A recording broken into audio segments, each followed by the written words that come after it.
ಜಿಲ್ಲಾಡಳಿತ, ಪೊಲೀಸ್ ಇಲಾಖೆ ಹಾಗೂ ಉಪ ಸಾರಿಗೆ ಆಯುಕ್ತರ ಹಾಗೂ ಹಿರಿಯ ಪ್ರಾದೇಶಿಕ ಸಾರಿಗೆ ಅಧಿಕಾರಿಗಳ ಕಚೇರಿ ಕಲಬುರಗಿ ಇವರ ಸಂಯುಕ್ತ ಆಶ್ರಯದಲ್ಲಿ 37ನೇ ಸುರಕ್ಷತಾ ಮಾಸಾಚರಣೆ 2026ರ ಉದ್ಘಾಟನಾ ಸಮಾರಂಭಕ್ಕೆ ಕಲಬುರಗಿ ನಗರದ ಪೊಲೀಸ್ ಆಯುಕ್ತರಾದ ಡಾಕ್ಟರ್ ಶರಣಪ್ಪ ಡಾಂಗೆ ಅವರು ಉದ್ಘಾಟನೆ ಮಾಡಿದರು.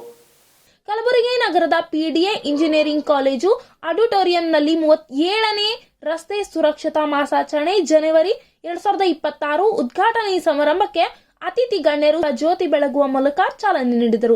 ಇದೇ ಸಂದರ್ಭದಲ್ಲಿ ಕಲಬುರಗಿ ನಗರದ ಪೊಲೀಸ್ ಆಯುಕ್ತರಾದ ಡಾಕ್ಟರ್ ಶರಣಪ್ಪ ಡಾಂಗೆ ಅವರು ರಸ್ತೆ ಸುರಕ್ಷತೆ ಬಗ್ಗೆ ಸೇರಿದಂತೆ ಅನೇಕ ವಿಷಯಗಳ ಬಗ್ಗೆ ಜಾಗೃತಿ ಮೂಡಿಸುವ ಮೂಲಕ ಮಾತನಾಡಿದರು. ಸಂತೋಷವಾಗಿ ನಾನಿಲ್ಲಿ ಭಾಗವಹಿಸ್ತಾ ಇದ್ದೀನಿ. I request all the students just to give attention this side. I know you people are busy. The subject what we are discussing today, it is of most important. Road safety.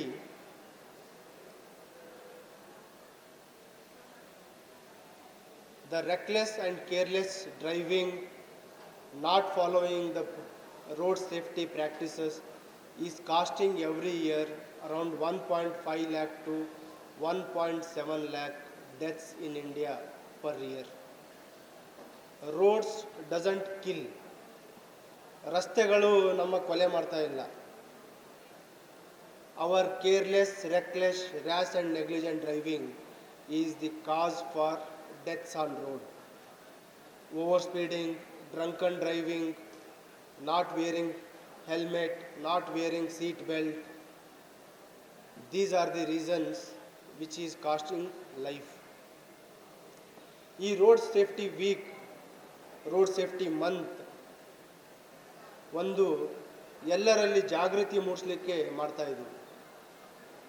But whatever we do, if you people don't change, then we will not see the change what we want to see in field.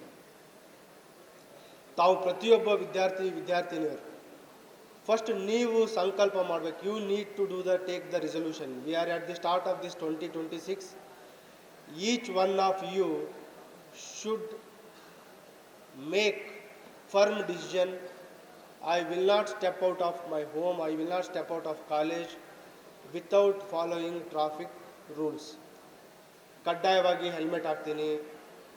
Without valid license, I will not touch the vehicle. I will not drink and drive. I will not overspeed. And ಒಂದು ಸಲ ನೀವು ಅದು ಬದಲಾವಣೆ ಆದರೆ ನಿಮ್ಮನ್ನು ನೋಡಿ ನಿಮ್ಮ ಸ್ನೇಹಿತರು, ನಿಮ್ಮ ಕುಟುಂಬದವರು, your near and dear ones in family, they will change. They will start respecting you. You should act as role model, ambassadors. ಇದು we wait until the problem hits you or your family. ಎಲ್ಲಿವರೆಗೆ ನಾವು ಬದಲಾವಣೆ ಆಗಲ್ಲ ಅಂತಂದರೆ we should see the change, we should see the impact. ಒಬ್ಬರು ಇದೇ ರೀತಿ ರಿಲೇಷನಲ್ಲಿ ಅವ್ರ ತಂದೆ ತಾಯಿಗೆ ಒಬ್ಬರೇ ಮಗ ಇದ್ದರು. he had got admission to one prestigious college in engineering college.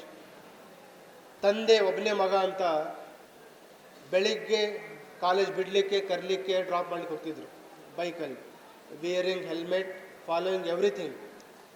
Friends started making fun, ಏನು ನಿನಗೆ ಬೈಕ್ ಓಡಿಸ್ಲಿಕ್ಕೆ ಬರಲ್ಲ ಅಂತ. ಮನೆಯಲ್ಲಿ ಒಂದು 2-3 ತಿಂಗಳು ಗಲಾಟೆ ಮಾಡ್ದ, ಅಪ್ಪ ನೀನು ನನಗೆ ಕಳಿಸ್ಲಿಕ್ಕೆ ಬರಬೇಡ, ನಾನು ಬೈಕ್ ನಾನೇ ಓಡಿಸ್ಕೊಂಡು ಹೋಗ್ತೀನಿ ಅಂತ. They try to persuade him. ತುಂಬ ಮುದ್ದಾಗಿ ಬೆಳೆಸಿದ್ರು, ಒಬ್ಬನೇ ಮಗ ಇದ್ದ. ಆಮೇಲೆ ಏನಾಯಿತು, ಕಾಲೇಜ್ ಬಿಟ್ಟು ಹೊರಡಬೇಕಾದ್ರೆ then he started driving himself. College ಬಿಟ್ಟು ಹೊರಗಡೆ ಹೋಗಬೇಕಾದ್ರೆ he was not wearing helmet. Bike ಹೊಡ್ತಾ ಇದೆ, ಯಾರೋ ಒಬ್ಬರು ಮಿಸ್ಟೇಕ್ಲಿಂದ ಒಂದು ಬೇರೆ ವೆಹಿಕಲಲ್ಲಿ ಯಾವುದೋ ಒಂದು ಅಡ್ಡ ಕಟ್ಟಿಗೆ ಇಟ್ಕೊಂಡು ಹೋಗ್ತಿರ್ತಾರೆ. That he didn't notice. He falls on the road. Same college bus runs over his head. The parents virtually became mad almost for 3 to 4 years. 37ನೇ ರಸ್ತೆ ಸುರಕ್ಷತಾ ಮಾಸಾಚರಣೆ ಜನವರಿ 2026 ಉದ್ಘಾಟನಾ ಸಮಾರಂಭ ಕುರಿತು ಅಡ್ಡೂರೂರು ಶ್ರೀನಿವಾಸಲು ಅವರು ಮಾತನಾಡಿ ಸುರಕ್ಷಿತರಾಗಿ ವಾಹನಗಳ ಸವಾರಿ ಮಾಡುವಂತೆ ತಿಳಿಸಿದರು. ನಡೀತಾ ಇದೆ. ಈ ಕಾರ್ಯಕ್ರಮಕ್ಕೆ ಆಗಮಿಸಿ ವೇದಿಕೆ ಮೇಲಿರುವಂತಹ doctor Sharanappa SD sir, police ಆಯುಕ್ತರು ಕಲಬುರಗಿ ನಗರ ಅವರಿಗೆ, ಮತ್ತು Siddappa H Kallur, joint commissioner for transport ಅವರಿಗೆ, ಸಿದ್ದರಾಮ್ ಪಾಟೀಲ್ ಅವರಿಗೆ, ಆನಂದ್ ಅವರಿಗೆ, ಮತ್ತು ಹಿರಿಯರು ಇನ್ನೊಬ್ಬ ಅತಿಥಿ ಇದ್ದಾರೆ ಅವರ ಅತಿಥಿ ಗಣ್ಯರಿಗೆ, ಮತ್ತು ಈ ಕಾರ್ಯಕ್ರಮಕ್ಕೆ ಹಾಜರಾಗಿರುವಂಥ ಎಲ್ಲ ಸ್ಟೂಡೆಂಟ್ಸ್ಗೆ ಮತ್ತು ಮಾಧ್ಯಮ ಮಿತ್ರರಿಗೆ ಎಲ್ಲರಿಗೂ ನನ್ನ ನಮಸ್ಕಾರಗಳು. ತಾವೆಲ್ಲ ಸ್ಟೂಡೆಂಟ್ಸ್ ಇದ್ದೀರಾ. ಆಲ್ಮೋಸ್ಟ್ ಎಲ್ಲರೂ ಲೆಸ್ ದ್ಯಾನ್ 18 ಇಯರ್ಸ್ ಅಂತ ಅಂದ್ಕೊಳ್ತಾ ಇದ್ದೀನಿ. ಎಷ್ಟು ಜನಕ್ಕೆ 2 ವೀಲರ್ ಓಡಿಸೋದು ಬರುತ್ತೆ? ಕೈ ಎತ್ತಿ. ಇದರಲ್ಲಿ ಎಷ್ಟು ಜನಕ್ಕೆ ಲೈಸೆನ್ಸ್ ಇದೆ? ಸೊ ವಿತೌಟ್ ಡ್ರೈವಿಂಗ್ ಲೈಸೆನ್ಸ್ ನೀವು ಬೈಕ್ ಓಡಿಸೋದು ತಪ್ಪಾಗುತ್ತೆ. ತಾವು 18 ಇಯರ್ಸ್ ಕಂಪ್ಲೀಟ್ ಆದ ತಕ್ಷಣ ತಾವೆಲ್ಲ ಲೈಸೆನ್ಸ್ ಅಪ್ಲೈ ಮಾಡಿಕೊಂಡು ಲೈಸೆನ್ಸ್ ತಗೊಂಡು 2 ವೀಲರ್ ಆಗಲಿ ಓಡಿಸೋಕ್ಕೆ ಆಗುತ್ತೆ. Otherwise it is treated as illegal.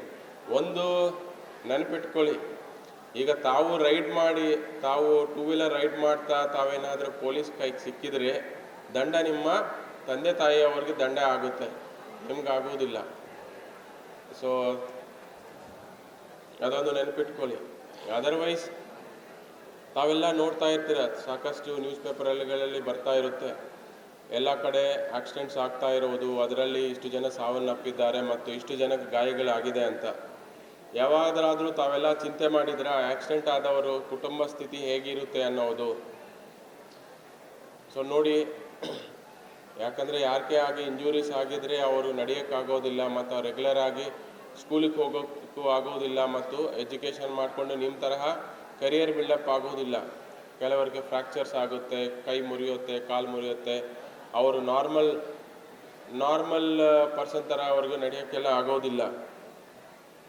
So but ಏನಂದರೆ ನಾವೆಲ್ಲ ಮಾಡ್ತಾ ಇರುವಂಥ ಚಿಕ್ಕ ತಪ್ಪುಗಳಿಂದನೇ ಇಷ್ಟೆಲ್ಲ ದೊಡ್ಡ ಅನಾಹುತ ಆಗುವುದು. ಸಿಂಪಲಾಗಿ ಹೇಳ್ತೀನಿ ನೋಡಿ, ನಮ್ಮ ಸಿಟಿ ನಗರ ಹೊರತುಪಡಿಸು ಕಲಬುರಗಿ ಜಿಲ್ಲೆಯಲ್ಲಿ ಪ್ರತಿ ವರ್ಷ ಆಲ್ಮೋಸ್ಟ್ 700+ ಆಕ್ಸಿಡೆಂಟ್ಸ್ ಆಗ್ತಾ ಇರುತ್ತೆ. ತಾವು 2025 ಫಿಗರ್ಸ್ ನೋಡಿದರೆ 280+ ಆಕ್ಸಿಡೆಂಟ್ಸ್, ಫೆಟಲ್ ಆಕ್ಸಿಡೆಂಟ್ಸಲ್ಲಿ ಪರ್ಸನ್ಸ್ ಡೆತ್ ಆಗಿದ್ದಾರೆ. ಆಮೇಲೆ 558 ಆಕ್ಸಿಡೆಂಟ್ಸ್, ಆಲ್ಮೋಸ್ಟ್ 550 ಆಕ್ಸಿಡೆಂಟ್ಸಲ್ಲಿನೂ ಆಕ್ಸಿಡೆಂಟ್ಸ್ ಆಗಿ ಸಣ್ಣ ಪುಟ್ಟ ಇಂಜುರೀಸ್ ಆಗಿದೆ, minor to major grievous injuries ಆಗಿದೆ. ಓವರಾಲ್ ನೋಡಿದರೆ 700+ ಆಕ್ಸಿಡೆಂಟ್ಸ್ ಆಗ್ತಾ ಇದೆ. ಅದರಲ್ಲಿನೂ ತಾವು ನೋಡಿದರೆ if you see the accident analysis, ಈ ಏನು ಮೇಜರ್ ಆಕ್ಸಿಡೆಂಟ್ಸ್ ಆಗಿ ಡೆತ್ ಆಗ್ತಾರೆ ಅದರಲ್ಲಿ 50%, 40 to 50% ಡೆತ್ ಆಗಿರೋದು due to head injuries. Head injuries ಯಾವಾಗ ಆಗುತ್ತೆ ಅಂದರೆ ತಾವು ಹೆಲ್ಮೆಟ್ ಹಾಕಿಲ್ಲ. ಸೊ ಸಿಂಪಲ್ ಅನಾಲಿಸಿಸ್ ನೋಡಿದರೆ, ಫಾರ್ ಎಕ್ಸಾಂಪಲ್ 282 ಆಕ್ಸಿಡೆಂಟ್ಸಲ್ಲಿ 290 ಪೀಪಲ್ ಡೆತ್ ಆಗಿದೆ ಅಂದರೆ ಅದರಲ್ಲಿ 100 to 130 ಡೆತ್ಸ್ ಯಾಕಾಗಿದೆ ಅಂದರೆ ಅವರು ಹೆಲ್ಮೆಟ್ ಹಾಕಿಲ್ಲ. ಹೆಲ್ಮೆಟ್ ಹಾಕಿದರೆ ಆ 120 ಜನ 130 ಜನ ಇವತ್ತು ಆರಾಮಾಗಿ ಇರ್ತಿದ್ರು. ಅವರು ಹೆಲ್ಮೆಟ್ ಹಾಕಿಲ್ಲ, ಅದಕ್ಕೆ ಈ ದಿನ ಅವರು ನಮ್ಮ ಮಧ್ಯದಲ್ಲಿ ಇಲ್ಲ. ಅರ್ಥ ಆಯ್ತು? ಇಷ್ಟೇ ಸಿಂಪಲ್. ತಾವು ಹೆಲ್ಮೆಟ್ ಹಾಕಿದರೆ ಜೀವ ಉಳಿಯುತ್ತೆ. ಯಾಕಂದರೆ ಕಾಲ್ಗೆ ಏನಾದರೂ ಆಗಿದರೆ ಟ್ರೀಟ್ಮೆಂಟ್ ಮಾಡ್ಬೋದು, ಕೈಗೆ ಏನಾದರೂ ಆದರೆ ಟ್ರೀಟ್ಮೆಂಟ್ ಮಾಡ್ಬೋದು, ಏನೋ ಸಣ್ಣ ಸರ್ಜರಿ ಅದು ಇದು ಮಾಡ್ಕೊಂಡು ಮಾಡಬಹುದು. ಬಟ್ ಹೆಡ್ಗೆ ಏನಾದರೂ ಆಗಿದರೆ ಜೀವನೇ ಹೋಗುತ್ತೆ. ಹೌದಾ ಇಲ್ವಾ? ಯಾವನೋ ಒಬ್ಬನು ಓದ್ತಾನೋ, ಸಣ್ಣ ವಯಸ್ಸಿನ 10th ಸ್ಟ್ಯಾಂಡರ್ಡ್ ಅವ್ರು ಚೆನ್ನಾಗಿ ಓದ್ತಾನೆ, 90+ ಮಾರ್ಕ್ಸ್ ತಗೊಳ್ತಾನೆ. ಜಂಟಿ ಸಾರಿಗೆ ಆಯುಕ್ತರು ಸಿದ್ದಪ್ಪ ಕಲ್ಲಾರ್ ಅವರು ಕಾರ್ಯ ಕುರಿತು ಜಾಗೃತಿ ಮೂಡಿಸುವ ಮೂಲಕ ಮಾತನಾಡಿದರು. ರೋಡು ಮತ್ತು ರೋಡ್ ಲೈಫ್ ಅನ್ನೋದು ಇವತ್ತು ಪಾರ್ಟ್ ಆಫ್ ದ ಲೈಫ್ ಆಗೋಗಿದೆ. ಅದಿಲ್ಲದೆ ಬಹುಶಃ ನಮ್ಮ ಲೈಫ್ ಸ್ಟೈಲೇ ಇಲ್ಲ. ರಸ್ತೆ ಮೇಲೆ ನಮ್ಮ ಸಂಚಾರ ಮತ್ತು ರಸ್ತೆಯ ಮೇಲೆ ನಮ್ಮ ಇರುವಿಕೆಯ ಸಮಯವನ್ನು ನಾವು ಗಣನೆಗೆ ತಗೊಂಡಾಗ ಅದು ನಮ್ಮ ಜೀವನದ ಒಂದು ಅವಿಭಾಜ್ಯ ಅಂಗ. ಇದನ್ನು ನಾವು ಬಹಳ ಮಾರ್ಮಿಕವಾಗಿ ನೋಡಿದಾಗ ರಸ್ತೆಯ ಮೇಲೆ ನಮ್ಮದು ಈಟಿಂಗ್ ಇದೆ, ಚಾಟಿಂಗ್ ಇದೆ, ಮೀಟಿಂಗ್ ಇದೆ, ಡೇಟಿಂಗ್ ಇದೆ. ಇದೆಲ್ಲವೂ ಬಿಟ್ಟು ರೋಡ್ ಮೇಲೆ ಎಲ್ಲ ಇನ್ಫ್ರಾಸ್ಟ್ರಕ್ಚರ್ ಇದೆ, ಟ್ರಾವೆಲಿಂಗ್ ಇದೆ, ನಮ್ಮ ಲೈಫೇ ಇದೆ ಇದರಲ್ಲಿ. ಹೀಗಾಗಿ ನಾವು ನಮ್ಮ ಲೈಫನ್ನು ಸರಿಯಾಗಿಟ್ಕೋಬೇಕು. ನಮ್ಮ ದೇಹದ ಭಾಗಗಳು ಅಂಗವೈಕಲ್ಯ ಆಗಿದೆ, ಊನಾಗದೆ ಸರಿಯಾಗಿರಬೇಕು ಅಂದರೆ ಭಗವಂತ ಕೊಟ್ಟಿರೋ ಈ ದೇಹವನ್ನು ಸಾಯುವಲ್ಲಿವರೆಗೂ ಸಂರಕ್ಷಣೆ ಮಾಡ್ಕೋಬೇಕು ಅಂದರೆ ರಸ್ತೆ ಮೇಲೆ ನಾವು ಸದಾ ಎಚ್ಚರಿಕೆಯಿಂದ ಇರಬೇಕು. ಈ ಒಂದು ಎಚ್ಚರಿಕೆಯನ್ನು ನಾವು ಸ್ವಲ್ಪ ಯಾಮಾರಿದರೆ ಎಂತಹ ಅಪಘಾತಗಳಾಗ್ತವೆ, ಎಂತಹ ಅಂಗವೈಕಲ್ಯ ಉಂಟಾಗ್ತದೆ ಮತ್ತು ಮಾರಣಾಂತಿಕ ಅಪಘಾತಗಳಾದಾಗ ಆ ಒಂದು ಕುಟುಂಬದ ಸೋಷಿಯೋ ಎಕನಾಮಿಕ್ ಸ್ಟೇಟಸ್ ಏನಾಗ್ತದೆ, ಇದು ಪ್ರತಿಯೊಬ್ಬರ ಗಮನದಲ್ಲಿರಲಿ. ದಯವಿಟ್ಟು ಇಲ್ಲ ಎಲ್ಲ ಕಾಲೇಜು ಮಕ್ಕಳು ಸುಮಾರಷ್ಟು ಜನ ತಮ್ಮ ವಾಹನಗಳನ್ನು ಓಡಿಸ್ತಾ ಇದ್ದೀರಿ. ಟೂ ವೀಲರ್ ಅಂತೂ ಹೆಚ್ಚು ಕಮ್ಮಿ ಎಲ್ಲ ಓಡಿಸ್ತಾ ಇದ್ದೀರಿ ಅಂದ್ಕೊಳ್ತೇನೆ. ಹಾಗೆಯೇ ಕಾರ್ಗಳು ಕೆಲವೊಬ್ರು ಓಡಿಸ್ತಾ ಇರ್ತೀರಿ. ನೀವು ಓಡಿಸ್ತಾ ಇಲ್ಲ ಅಂದರೆ ನಿಮ್ಮ ಪಾಲಕರು ಪೋಷಕರು ಸಹ ಓಡಿಸ್ತಾ ಇರ್ತಾರೆ. ಅವರ ಎಚ್ಚರವನ್ನು ತನ್ನಿ. ಒಂದು 25-30 ವರ್ಷದಿಂದ ನಾವು ಸೇವೆಗೆ ಸೇರಿದಾಗ ಮನೆಯಲ್ಲಿ ಒಂದು ಲೈಸೆನ್ಸ್ ಇದ್ದರೆ ಸಾಕು, ಮನೆ ಜನ ಎಲ್ಲ ಓಡಿಸ್ಬೋದು. ನಮ್ಮ ಗಾಡಿ ನಾವು ತೊಗೊಂಡಿದ್ದೇವೆ, ನಮ್ಮ ದುಡ್ಡಿಂದ ನಾವು ಪೆಟ್ರೋಲ್ ಹಾಕ್ತೇವೆ, ಯಾಕೆ ನೋಂದಣಿ ಮಾಡಿಸ್ಬೇಕು ಅನ್ನುವಂಥ ಒಂದು ಮನೋಭಾವನೆ ಇತ್ತು. ಈಗ ಆ ಒಂದು ಮನೋಭಾವನೆಯಿಂದ ನಾವು ಹೊರಗೆ ಬಂದಿದ್ದೇವೆ. ಆದರೆ ಲೈಸೆನ್ಸ್ ಎಲ್ಲರೂ ಇಟ್ಕೊಂಡಿದ್ದೇವೆ, ವಾಹನ ಎಲ್ಲರ ಹತ್ರ ಇದ್ದಾವೆ. ಆದರೆ ಅಜಾಗರೂಕತೆಯ ಒಂದು ಕಾರಣದಿಂದಾಗಿ ಅಪಘಾತಗಳಿಗೆ ನಾವು ಎಡೆ ಮಾಡಿಕೊಡ್ತಾ ಇದ್ದೇವೆ. ಮುಖ್ಯವಾಗಿ 3 ಕಾರಣ: ವಾಹನವನ್ನು ಚಲಾಯಿಸುವ ಚಾಲಕ, ವಾಹನ ಮತ್ತು ರಸ್ತೆ. ಇವು 3ರ ಸಹಯೋಗ ಹೇಗಿರಬೇಕು ಅಂದರೆ ನಮ್ಮದು ಸಾಂಬಾರು ಮತ್ತು ರೈಸು ಇದ್ದಂಗೆ ಇರಬೇಕು. ಹಾಗಿದ್ದಾಗ ಮಾತ್ರ ಸಾಂಬಾರು, ರೈಸು, ಪಲ್ಯ ಇದು 3 ಚೆನ್ನಾಗಿತ್ತು ಅಂದರೆ ಊಟ ಹೇಗಿರ್ತದೋ ಹಾಗೆ ನಮ್ಮ ಜೀವನ ಇರ್ತದೆ. ಈ 3ರಲ್ಲಿ ಯಾವುದು ವ್ಯತ್ಯಾಸ ಆದರೂ ಅನೇಕ ಸಮಸ್ಯೆಗಳಾಗ್ತಾ ಇದ್ದಾವೆ. ನಮ್ಮ ರಾಷ್ಟ್ರೀಯ ಒಂದು ಸೂಚ್ಯಂಕಗಳ ಪ್ರಕಾರ ನಾವು ಅನೇಕ ಅಪಘಾತಗಳಿಂದ ನಮ್ಮ ಏನು ಸಮಸ್ಯೆಗಳು ಉದ್ಭವ ಆಗ್ತಾ ಇದ್ದಾವೆ, ಇದರಿಂದ ನಾವು ಹೊರಗೆ ಬರಬೇಕು. 0 ಅಪಘಾತಗಳೇ ನಮ್ಮ ಒಂದು ದೃಷ್ಟಿಯಾಗಿರಬೇಕು. ಈ ಹಿನ್ನೆಲೆಯಲ್ಲಿ ಪ್ರತಿಯೊಬ್ಬರೂ ಕೈ ಜೋಡಿಸ್ಬೇಕು. ಪ್ರತಿಯೊಬ್ಬ ಸಾರ್ವಜನಿಕನ ಕರ್ತವ್ಯ ಆಗಿದೆ. ಈ ಅಪಘಾತಗಳನ್ನ ನಾವು ನಿರ್ವಹಿಸೋದು ನಮ್ಮ ಕೈಯಲ್ಲಿ ಮಾತ್ರ ಇದೆ. ನಮ್ಮ ಮಾನಸಿಕ ಮತ್ತು ದೈಹಿಕ ಒಂದು ಕ್ಷಮತೆ ಸರಿಯಾಗಿದ್ದಾಗ ಮಾತ್ರ ನಾವು ವಾಹನವನ್ನು ಚಲಾಯಿಸಬೇಕು. ಡಿಫೆನ್ಸಿವ್ ಡ್ರೈವಿಂಗ್ ಇರಬೇಕು. ಅದರೊಟ್ಟಿಗೆ ರಸ್ತೆಯಲ್ಲಿ ನಾನು ಇತ್ತೀಚೆಗೆ ಇನ್ನೊಂದು ಗಮನಿಸ್ತಾ ಇದ್ದೇನೆ. ನಮ್ಮದು ಹೇಗೆ ಬರ್ತ್ ಸರ್ಟಿಫಿಕೇಟು ಹಾಸ್ಪಿಟಲ್ಲು ಅಥವಾ ಗ್ರಾಮದಲ್ಲಿ ಆಗ್ತಾಯಿದೆ, ಈಗ ಡೆತ್ ಸರ್ಟಿಫಿಕೇಟ್ ಎಲ್ಲ ರೋಡಲ್ಲಿ ಆಗ್ತಾಯಿದೆ. ಅದು ಆಗಬಾರ್ದು. ಆ ದಿಶೆಯಲ್ಲಿ ನಾವು ಕೆಲಸ ಮಾಡಬೇಕು. ಹಾಗೆಯೇ ಇನ್ನೊಂದು ದುರಂತ ಅಂದರೆ ರಸ್ತೆ ಮೇಲೆ ಅನೇಕ ಪ್ರಾಣಿಗಳ ಸಾವಾಗ್ತಾಯಿದೆ. ಅವು ಸಾಕು ಪ್ರಾಣಿಗಳಿರ್ಬೋದು ಅಥವಾ ಇನ್ನಿತರೆ ಪ್ರಾಣಿಗಳಿರ್ಬೋದು. ಆ ದಿಸೆಯಲ್ಲೂ ಕೂಡ ನಾವು ಗಂಭೀರವಾಗಿ ಚಿಂತನೆ ಮಾಡೋದ ಅವಶ್ಯಕತೆ ಇದೆ. ಈ ದಿಸೆಯಲ್ಲಿ ಪ್ರತಿಯೊಬ್ಬ ನಾಗರಿಕರು ಎಚ್ಚರಿಕೆ ವಹಿಸಿದಲ್ಲಿ ಅನೇಕ ಪ್ರಾಣ ಹಾನಿಯನ್ನು ನಾವು ಸಂರಕ್ಷಿಸ್ಬೋದು ಅಂಥೇಳಿ ಈ ಮೂಲಕ ಹೇಳಿ, ಇದು ರಸ್ತೆ ಸುರಕ್ಷತೆ ಬಗ್ಗೆ ನಾವು ಮಾತಾಡ್ತಾ ಹೋದರೆ ಇದು ನೆವರ್ ಎಂಡ್ಸ್. ಸೊ ನಿಮಗೆಲ್ಲರಿಗೂ ಕಾಲೇಜಿಗೆ ಟೈಮ್ ಆಗಿದೆ, ಬೆಳಗಿಂದ ಸುಮಾರು ಹೊತ್ತು ಕಾದಿದ್ದೀರಿ.